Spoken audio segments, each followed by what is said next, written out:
আরে ছাতা না লে ভাই এখানে একটু ভিতরে যাবেন তো ভিতরেই যাই।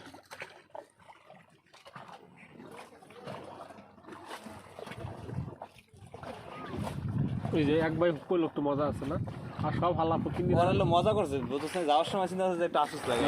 ওরা ভাবছে কি ওরা ভালো করে ঘুরতে পারে নাই। বলে রে বাপ নো আমি কই দিই মাথাতে যার তার কাছে একটা আলাদা সৌন্দর্য আছে বুঝছেন নি। হ্যাঁ সবার মনের সৌন্দর্য তো একরকম না।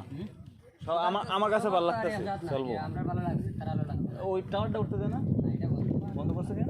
এটা ঝুঁকি ও পুরনো হয়ে গেছে বিল্ডিং। হ্যাঁ কেউ ভালো লাগবে কেউ ভালো লাগবে। আপনাদের অনুভূতি কি আঙ্কেলরা? কোনো অনুভূতি নাই?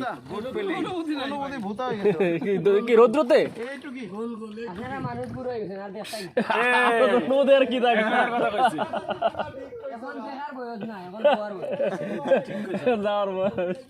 এটা ভালো কইছো বন্ধু, ঠিক কইছস। তোমার অনুভূতি থাকবো কই অনুভূতি বোতাই হয়ে যাবে। টেনশন করে ঘরে আজকে কি বাজার করবে এই টেনশনে থাকো তুমি, এই অনুমতি লেলাম ওই ভাইয়া এই যে সেওয়াটার মধ্যে ঢুকাই দাও। কি করবে না তুমি? না রে না, ওই না যা যা যা যা তুই যা। যে দুই পাশে গাছটা বড় মাঝখানে তুমি আচ্ছা, তারপর আচ্ছা। আমি একটা ফেসবুক লাইভ যাই। হ্যাঁ তোরা কোনো অশ্লীল কথাবার্তা অশ্লীল